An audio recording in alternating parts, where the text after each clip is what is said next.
नमस्कार, मैं Pammi behind news में आपका स्वागत है। आज है 18 जुलाई, दिन शनिवार। खबरों के ऊपर पहले डालते ही एक नजर आज की सुर्खियों पर। बिहार के 6 लाख शिक्षकों के ट्रांसफर 29 जुलाई से होगी ऑनलाइन आवेदन। शिक्षा विभाग ने जारी किया पूरा शेड्यूल। बिहार के नए बिल्डिंग नियमों की तैयारी, नक्शा पास होते ही खत्म होंगे लैंड यूज बदलवाने की झंझट, आसान होगी मंजूरी प्रक्रिया।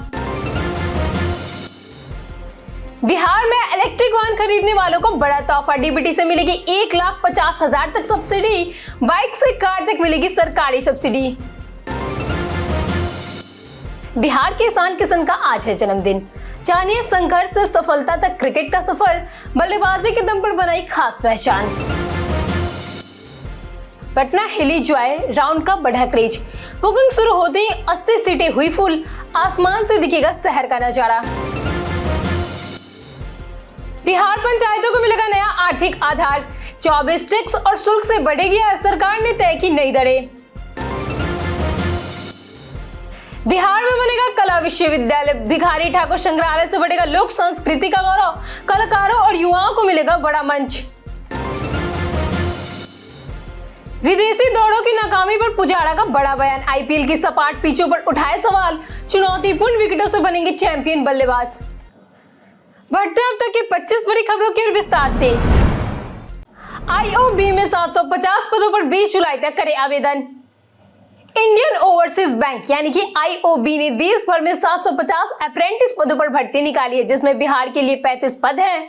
आवेदन 7 जुलाई से 20 जुलाई 2026 तक ऑनलाइन किए जा सकते हैं, जबकि शुल्क जमा करने की अंतिम तिथि 22 जुलाई है। ऑनलाइन परीक्षा 2 अगस्त 2026 को संभावित है। उम्मीदवार किसी मान्यता प्राप्त विश्वविद्यालय से ग्रेजुएट होनी चाहिए और आयु 20 से 28 वर्ष होनी चाहिए। चयन ऑनलाइन परीक्षा और स्थानीय भाषा परीक्षा से होगा। 1 वर्ष की अप्रेंटिस के दौरान 10,000 रुपए से 15,000 प्रति माह स्टाइपेंड मिलेगा। सामान्य ओबीसी ईडब्ल्यूएच के लिए आवेदन शुल्क 944 रुपए, जबकि एससी एसटी महिला 708 रुपए और पीडब्ल्यूबीडी 472 रुपए है।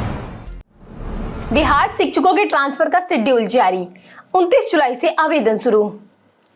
बिहार सरकार के शिक्षा विभाग ने करीब 6 लाख शिक्षकों के स्थानांतरण का शेड्यूल जारी कर दिया है।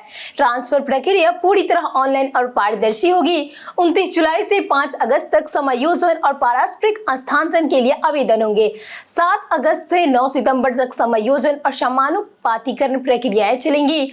10 से 14 सितंबर के बीच पारस्परिक स्थानांतरण होगा। 16 सितंबर को संशोधित रिक्तियां की सूची जारी होगी। इसके बाद 17 से 23 सितंबर तक सामान्य स्थानांतरण के लिए ऑनलाइन आवेदन किए जाएंगे।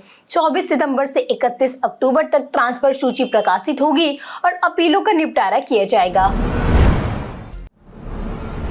नए बिल्डिंग नियमों से आसान होगा घर और दुकान निर्माण। बिहार सरकार जल्द ही बिल्डिंग बाय लॉ 2026 लागू कर सकती है। नए नियमों के तहत भवन का नक्शा पास होते ही संबंधित जमीन का लैंड यूज परिवर्तन भी स्वयं मंजूर माना जाएगा। इससे लोगों को अलग से लैंड यूज बदलवाने के लिए सरकारी दफ्तरों के चक्कर नहीं लगाने पड़ेंगे। नई व्यवस्था से मकान, अपार्टमेंट और कमर्शियल प्रोजेक्ट की मंजूरी प्रक्रिया तेज होगा और आसानी होगी। सरकार का मानना है कि इससे अटकी परियोजनाओं को गति मिलेगी और बिहार में रियल एस्टेट व शहरी विकास को बढ़ावा मिलेगा। बिहार में बढ़ा डेंगू का खतरा, स्वास्थ्य विभाग हुआ पूरी तरह अलर्ट। बिहार में डेंगू को लेकर स्वास्थ्य विभाग हाई अलर्ट पर है। मानसून के बीच राज्य में 1 जनवरी से 15 जुलाई तक 180 से कम डेंगू मरीज मिले हैं, जिनमें करीब 50 मामले पटना से आए हैं। जुलाई को एंटी डेंगू माह घोषित कर पूरे राज्य में जागरूकता अभियान चलाया जा रहा है। 318 फॉगिंग मशीन से तैनाती की गई है और नियमित एंटी लार्वा छिड़काव भी हो रहा है। सभी मेडिकल कॉलेज और जिला अस्पतालों में डेंगू जांच किट, दवाएं और आवश्यक संसाधन उपलब्ध है। पीएमसीएच में भी 20 बेड का विशेष डेंगू वार्ड तैयार किया जाएगा। स्वास्थ्य विभाग ने अगले 2 महीने तक लोगों से पानी जमा न होने देने, साफ सफाई रखने और बुखार जैसे लक्षण दिखने पर तुरंत डॉक्टर से संपर्क करने की अपील की है। ईवी खरीदने से पहले जान ले सब्सिडी पाने का पूरा नियम। बिहार सरकार इलेक्ट्रिक बाइक, स्कूटी और कार खरीदने पर डीबीटी के जरिए सब्सिडी दे रही है। इसका लाभ लेने के लिए पहले वाहन की पूरी कीमत डीलर को चुकानी होगी। इसके बाद डीलर वाहन से जुड़े सभी जरूरी दस्तावेज परिवहन विभाग को भेजेगा। जिला परिवहन कार्यालय दस्तावेजों की जांच कर फाइनल मुख्यालय भेजेगा। स्वीकृति मिलने पर सब्सिडी सीधे लाभार्थी के बैंक खाते में ट्रांसफर कर दी जाएगी। यह योजना केवल 100% इलेक्ट्रिक वाहनों पर लागू होगी और हाइब्रिड वाहनों पर नहीं। दो पहिया पर 7,500 से 10,000 रुपए और इलेक्ट्रिक कार पर 1,25,000 से 1,50,000 तक सब्सिडी मिलेगी। पूर्णिया लाइव क्लासेस मॉडल अब पूरे बिहार में होगा लागू।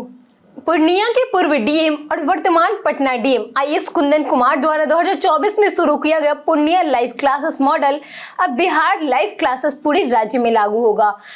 मुख्यमंत्री सम्राट चौधरी और शिक्षा मंत्री मिथिलेश तिवारी ने इसका लाइव डेमो देखने के बाद 15 अगस्त तक इसे राज्य भर में लागू करने के निर्देश दिए।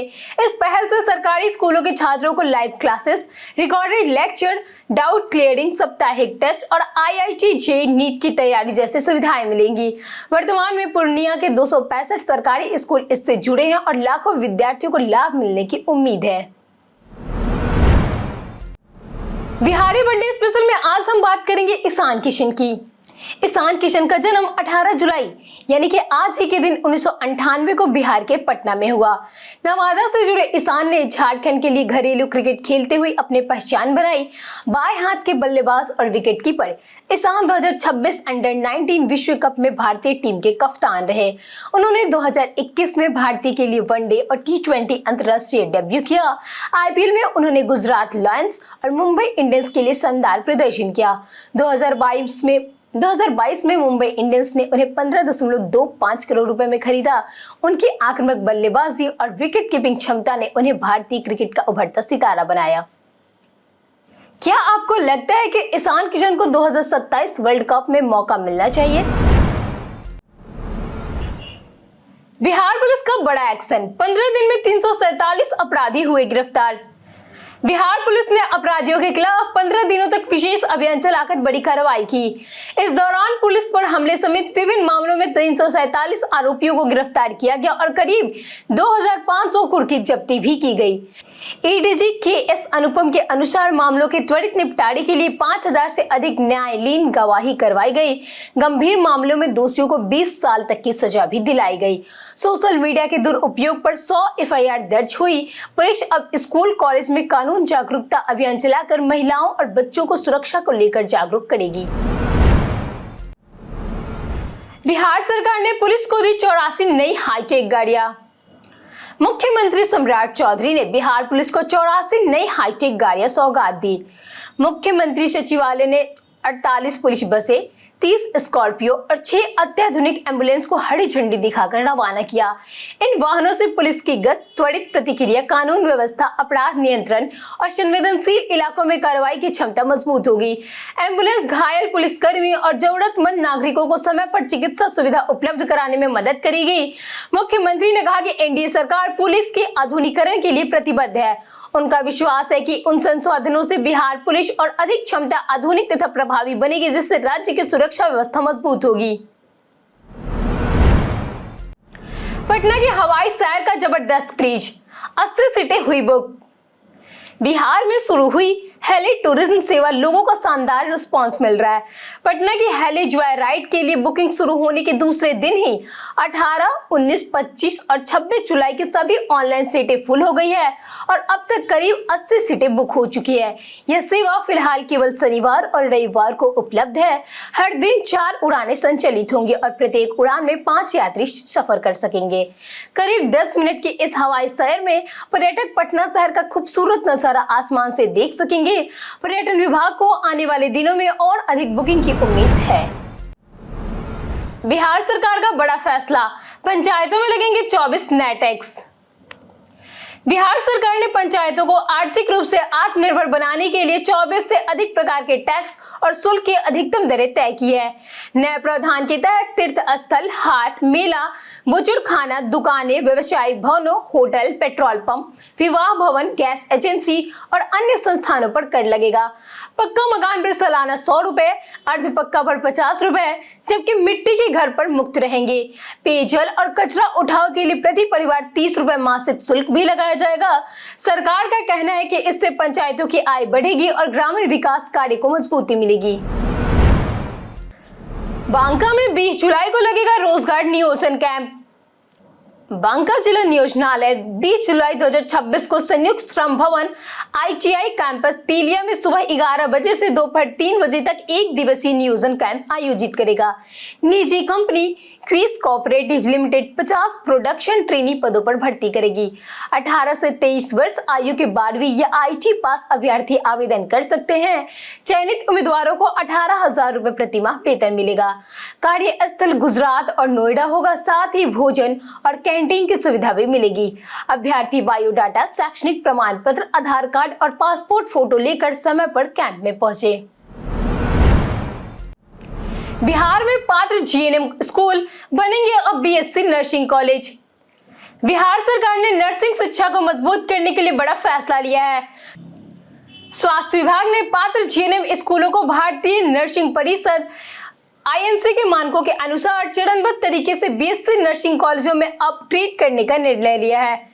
इसके साथ ही ANM स्कूलों को GNM स्कूलों में बदला जाएगा। नए नर्सिंग कॉलेज में आधुनिक प्रयोगशाला, कौशल लैब और पुस्तकालय विकसित किए जाएंगे। नर्सिंग शिक्षा की गुणवत्ता बढ़ाने के लिए 498 नर्सिंग फैकल्टी पदों पर नियुक्ति की जाएगी तथा डिजिटल मॉनिटरिंग, बायोमेट्रिक उपस्थिति और CCTV जैसी व्यवस्था भी लागू की जाएंगी। इससे राज्य में नर्सिंग शिक्षा और स्वास्थ्य सेवाओं को लाभ मिलेगा। अररिया के साजन की फिल्म में इंटरनेशनल फेस्टिवल में बनाई जगह। अररिया के फारबिसगंज निवासी युवा फिल्मकार साजन कुमार ठाकुर की 20 मिनट की लघु फिल्म भगवान का दोस्त का चयन 17वें अहमदाबाद इंटरनेशनल फिल्म फेस्टिवल के लिए हुआ है। यह महोत्सव 30 सितंबर से 2 अक्टूबर तक आयोजित होगा, जहां देश विदेश की चुनिंदा फिल्मों का प्रदर्शन होगा। साजन ने फिल्म की कहानी, पटकथा, निर्देशन और मुख्य भूमिका स्वयं निभाई है। फिल्म में अनुराग कुमार, दीपक सिंह, आकाश जोशी, ऋषभ कुमार और सौरभ केसरी ने अभिनय किया है। साजन ने अपनी सफलता का श्रेय माता पिता, गुरु और सहयोगियों को दिया। महोत्सव के बाद फिल्म उनके आधिकारिक YouTube चैनल पर रिलीज होगी। अगस्त में खुलेगा पटना का waste to wonder park. Patna का बहुप्रतीक्षित waste to wonder theme park अगस्त में आम लोगों के लिए खोला जा सकता है। पार्क का करीब 90% निर्माण कार्य पूरा हो चुका है और अब लाइटिंग व लैंडस्केपिंग का काम चल रहा है। स्क्रैप से बनी सभी कलाकृतियां और स्मारकों पर थीम आधारित वर्म लाइट भी लगाई जाएंगी, जबकि महाबोधि मंदिर की 11 मंजिला प्रतिकृति की विशेष रोशनी से सजाया जाएगा। पार्क में बच्चे, युवाओं और बड़ों के लिए अलग अलग जोन, फूड कोर्ट और आकर्षक हरियाली होंगी।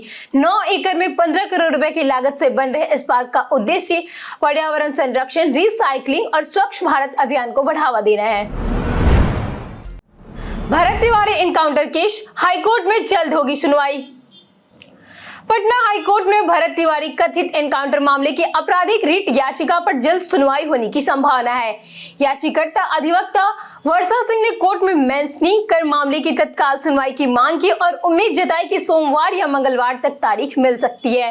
उन्होंने आरोपी पुलिसकर्मियों की गिरफ्तारी, स्वतंत्र एजेंसी से निष्पक्ष जांच और साक्ष्यों से कथित छेड़छाड़ की जांच की मांग उठाई। उनका कहना है कि घटना से जुड़ा मोबाइल फॉरेंसिक जांच के लिए सुरक्षित रखने के बजाय संबंधित लोगों को सौंप दिया गया, जिससे एविडेंस से ट्रैम्पिंग की आशंका है। कोर्ट के समक्ष पीड़ित परिवारों को जल्द न्याय दिलाने की अपील भी की गई। बिहार में बनेगा कला विश्वविद्यालय, कलाकारों को मिलेगा नया मंच। बिहार के कलाकारों के लिए बड़ी पहल की तैयारी है। राज्य सरकार पटना के आसपास कला विश्वविद्यालय और सारण में भोजपुरी के महान लोक कलाकार भिखारी ठाकुर के नाम पर संग्रहालय बनाने की योजना बना रही है। कला, संस्कृति एवं युवा विभाग ने इसका प्रस्ताव तैयार कर लिया है। केंद्र सरकार की मदद से दोनों परियोजनाओं को पूरा करने की कोशिश होगी। कला विश्वविद्यालय में गायन, वादन, नृत्य और रंगमंच जैसी विधाओं की उच्च शिक्षा दी जाएगी।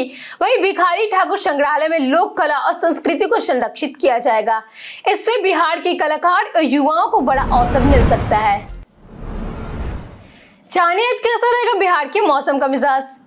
बिहार में आज मौसम खराब रहने की संभावना है। मौसम विभाग ने लगभग सभी जिलों में येलो अलर्ट जारी किया है। कई क्षेत्रों में गरज चमक, तेज हवाएं और सामान्य से भारी बारिश का अनुमान है। पश्चिम चंपारण, पूर्वी चंपारण, सिवान, सारण, मुजफ्फरपुर, दरभंगा, भागलपुर, गया समेत कई जिलों में भारी बारिश हो सकती है। वहीं पटना और नालंदा के ऑरेंज अलर्ट जारी किया गया है, जहां भारी से बहुत भारी और तेज हवाएं की संभावना है। लोगों को सतर्क रहने, अनावश्यक बाहर निकलने से बचने और मौसम अपडेट पर नजर रखने की सलाह दी गई है। बिहार में नीट परीक्षार्थी घटे, सफलता दर भी हुई कम।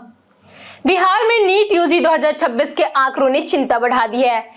इस वर्ष राज्य से 1,40,089 छात्रों ने परीक्षा दी, जो पिछले साल के मुकाबले में 19,088 कम है। वहीं सफल परीक्षार्थियों की संख्या 80,994 से घटकर 68,968 रह गई है, यानी कि 11,986 कम अभ्यर्थी क्वालिफाई कर सके। बिहार का नीट सफलता प्रतिशत भी 50.86% से घटकर 49.23% हो गया, जिसमें 1.63% की गिरावट दर्ज हुई।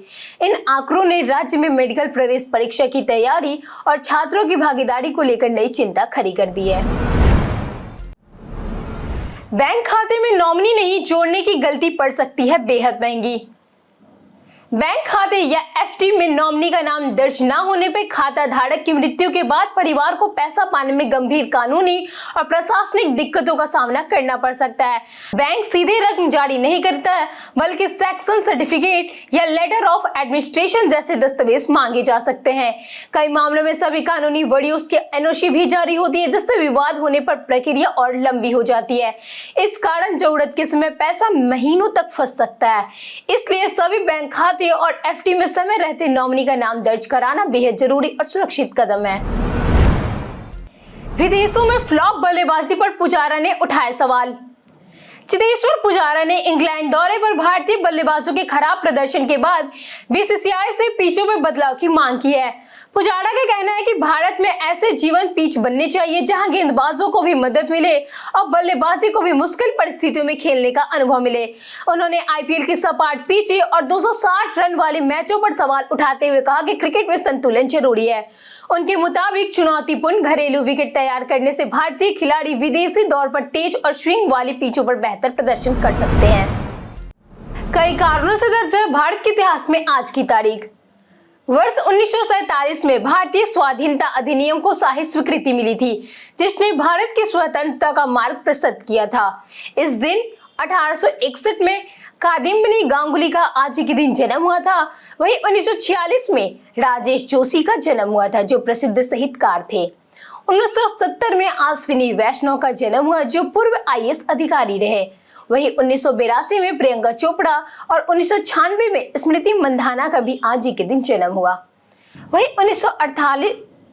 1948 में पीरू सिंह, 1998 में अब्दुल हमीद कैसर, 2011 में जगदीश प्रसाद और 2012 में राजेश खन्ना का आज ही के दिन निधन हुआ था। भारत में एआई चैटबॉट बने ऑनलाइन सर्च की पहली पसंद। भारत में ऑनलाइन जानकारी खोजने के लिए एआई चैटबॉट्स का इस्तेमाल तेजी से बढ़ रहा है। यू गवर्नमेंट की report how AI is changing online discovery in 2026 के अनुसार शहरी भारत को लगभग 90% इंटरनेट ने यूजर्स न किसी रूप में एआई असिस्टेंट का उपयोग करते हैं। वहीं जेनजी के 67% और मिलेनियल्स के 65% यूजर्स रोजाना एआई से नई जानकारी खोजते हैं। हालांकि एआई ने पारंपरिक सर्च इंजन की पूरी तरह जगह नहीं ली है। लोग एआई का सबसे ज्यादा इस्तेमाल तेज और सीधे जवाब पाने, जानकारी का सत्यापन करने, कंटेंट का सारांश बनाने और प्रोडक्ट्स या सर्विसेज की तुलना कर बेहतर निर्णय लेने के लिए कर रहे हैं।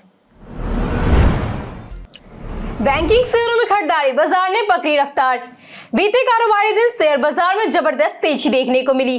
बीएसई सेंसेक्स 964 अंक की छलांग लगाकर 78,151 पर बंद हुआ, जबकि निफ्टी 261 अंक उछलकर 24,333 के स्तर पर पहुंच गया। बाजार के इस शानदार तेजी में Tech Mahindra, Kotak Mahindra bank, TCS, Reliance Industries, ICICI bank और हिंदुस्तान यूनिलीवर सबसे बड़े गेनर्स रहे। वही ट्रेंड सबसे लूजर रहा। इसके अलावा भारतीय एयरटेल, अल्ट्राटेक सीमेंट, इंडिगो और एनटीपीसी के शेयर में भी गिरावट के साथ बंद हुआ। बैंकिंग, आईटीआई और प्राइवेट बैंक सेक्टर में मजबूत खरीदारी देखने को मिली, जबकि मेटल, फॉर्म, हेल्थ केयर और मीडिया सेक्टर सबसे दबाव में रहे। दिसंबर 2026 तक तैयार होगा आमस दरभंगा एक्सप्रेसवे। बिहार के पहले expressway control greenfield Amas Darbhanga expressway का निर्माण तेजी से चल रहा है। करीब 189 किलोमीटर लंबे इस प्रोजेक्ट को लगभग 30% काम पूरा हो चुका है। निर्माण एजेंसी का लक्ष्य है कि एक्सप्रेसवे को दिसंबर 2026 तक यातायात के लिए पूरी तरह तैयार किया जाए। इसमें 4 पैकेजों में बनाया जा रहा है, जिसमें मिट्टी भराई, पुल, फ्लाईओवर और सड़क निर्माण का काम जारी है। एक्सप्रेसवे बनने के बाद गया, पटना, वैशाली, समस्तीपुर और दरभंगा समेत कई जिलों के बीच सफर तेज और आसान होगा। हम प्रतिदिन आपसे 7 ऐसे जरूरी सवाल और उसके जवाब बताएंगे जो कि बीपीएससी, बिहार पुलिस, दरोगा समेत एसएससी जैसे अन्य प्रतियोगी परीक्षाएं में काम आएंगे। सवाल इतिहास, बिहार स्पेशल, विज्ञान, करंट अफेयर्स और भूगोल से रहेंगे। पूछे गए 7 सवालों में अपना कितना सही उत्तर दिया यह हमें कमेंट करके जरूर बताएं। हमारा पहला सवाल है, इनमें से बिहार को पृथक राज्य का दर्जा दिलाने में किसका योगदान था? ऑप्शन ए है डॉक्टर राजेंद्र प्रसाद, बी जयप्रकाश नारायण, सी सच्चिदानंद सिन्हा, डी कुंवर सिंह। हमारा सही उत्तर है ऑप्शन सी सच्चिदानंद सिन्हा। हमारा दूसरा सवाल है, पटना में बिहार हिंदी साहित्य सम्मेलन किस वर्ष आयोजित हुआ? ऑप्शन ए है 1907, option B 1922, option C 1919, option D 1915। हमारा सही उत्तर है ऑप्शन सी 1919। हमारा तीसरा सवाल है, बिहार में पहली बायोडिजिटल रिफाइनरी किस जिले में स्थापित होगी? ऑप्शन ए है आड़ा, बी बक्सर, सी भागलपुर, डी पटना। हमारा सही उत्तर है ऑप्शन डी पटना। हमारा चौथा सवाल है, इनमें से किसका जन्म बिहार में नहीं हुआ? ऑप्शन ए है भगवान कृष्णा, बी डॉक्टर राजेंद्र प्रसाद, सी गुरु गोविंद सिंह, डी भगवान महावीर। हमारा सही उत्तर है ऑप्शन ए भगवान कृष्ण। हमारा पांचवा सवाल है, भारत से रोमन साम्राज्य को क्या आयात किया जाता था? ऑप्शन ए है अनाज, बी सोना और चांदी, सी काली मिर्च, डी महिला दास। हमारा सही उत्तर है ऑप्शन सी काली मिर्च। हमारा छठा सवाल है, मध्यकालीन भारत में सीधे केंद्र सरकार द्वारा शासित भूमि के लिए किस शब्द का प्रयोग किया जाता था? ऑप्शन ए है मुक्ति, बी खलीशा, सी इनाम, डी बरिद। हमारा सही उत्तर है ऑप्शन बी खलीशा। हमारा सातवां सवाल है, अटल कैंटीन योजना किस राज्य या केंद्र शासित प्रदेश सरकार द्वारा शुरू की गई थी? ऑप्शन ए है हरियाणा, बी दिल्ली, सी पंजाब, डी जम्मू और कश्मीर। हमारा सही उत्तर है ऑप्शन बी दिल्ली। बीते दिन हमारे द्वारा पूछे गए सवालों का जवाब आप लोगों से बहुत लोगों ने हमारे कमेंट सेक्शन में लिख कर दिया है। जिन्होंने हमारे द्वारा पूछे गए सवालों का जवाब दिए हैं उनके नाम है राजीव कुमार, किशन प्रसाद, राकेश कुमार, नीतीश कुमार, विजय घायल, दीपक कुमार, मनोज दास, सुनील कुमार, लक्ष्मी मेहता, कुंदन पटेल, गीता देवी, अशोक कुमार, राजेंद्र तंती, राजेश माझी, सूरज राय, मिंटू कुमार, रमेश कुमार, रविंद्र कुमार, नौसाद राजा, जितेंद्र ठाकुर, संजय कुमार, खुशबू कुमारी और संजय कुमार। इसी के साथ बढ़ते आज के सवाल की। और आज का सवाल है, क्या मोबाइल और सोशल मीडिया की लत पढ़ाई को नुकसान पहुंचा रही है? आप अपना जवाब हमें हमारे कमेंट सेक्शन में लिखकर जरूर बताएं। आज के लिए इतना ही। बिहार के तमाम खबरों के साथ बने रहने के लिए देखते रहिए बिहारी न्यूज। और साथ ही अगर आप यूट्यूब चैनल पे देख रहे हो तो चैनल को सब्सक्राइब करें, और अगर आप फेसबुक पेज पे देख रहे हो तो लाइक और फॉलो जरूर करें।